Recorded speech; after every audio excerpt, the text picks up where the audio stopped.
Oh God, that's an awful song again. Hey, my Legion, how y'all doing today?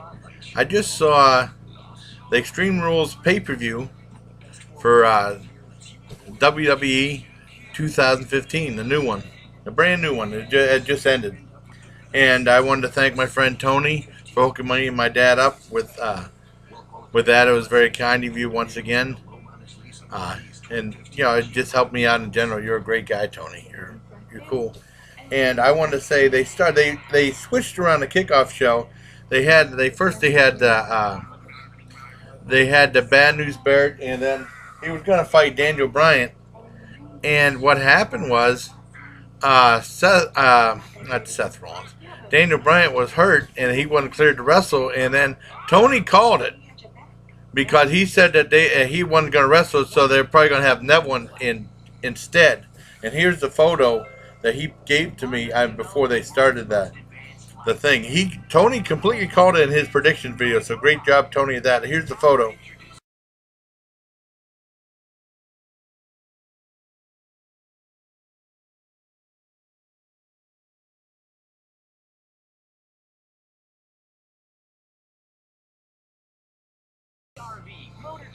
Yeah, I'm back. Great job, Tony, for calling it.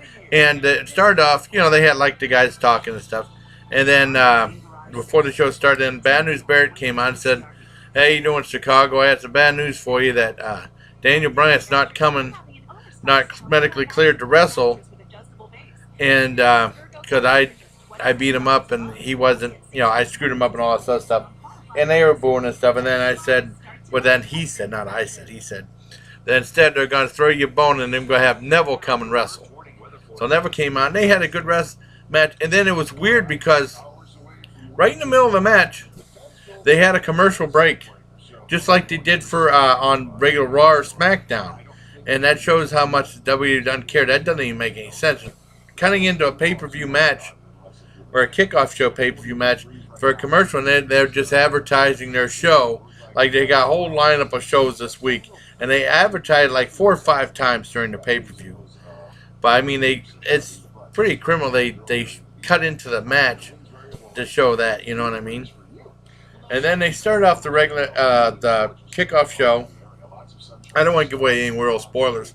They had the street fight match with Dean Ambrose and Luke Harper, and it was going along all right. And then they jumped into a car and drove away. And then they said, "Well, should we get a helicopter or something?" Like, well, we can't get a hel. And then they pretty much gone for a half hour, and they came back and finished the match. But I mean, they could have had something where they had someone. They could have said someone caught something on a cell phone and sent to them, or something like that, to at least show some of what's happening on it. But it was really disappointing, pay-per-view, because it pretty much looked like a somewhat glorified episode of Raw, pretty much. The matches were okay. There was no real big payoffs or anything like that. It was all right. Disappointed. My dad was disappointed too, because that WrestleMania was awesome. But I mean, nothing against you, Tony. Thank you very much for helping us, hooking us up. But it was a disappointing thing. That leads me to the one thing I was going to mention before. There's just too many pay-per-views now. When I was in the Army, there was 4 main pay-per-views. There was WrestleMania. That was the main pay-per-view for like 2 years. And then they came up with Survivor Series, Royal Rumble, and SummerSlam. They should just keep those 4 and have a progressive build-up. Give you 3 months for realistic build-up instead of trying to cram everything in for like a pay-per-view every month, and then 1 month there's 2 pay-per-views. So like I said, it was a disappointment, but it was okay. No real big surprises or anything like that, except I saw JoJo in there announcing. I thought she was out of WWE, because she didn't do too good on Total Divas, and then Naomi tried to do something a little different with light-up shoes. I never seen a wrestler have light-up shoes before. I mean, that's little stuff, and there's little bits of comedy in there and stuff. It was okay.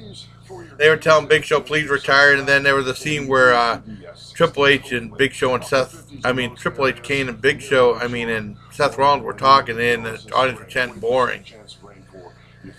It was only okay. I give it a 6 out of 10. What do you think, Dad? What do you say?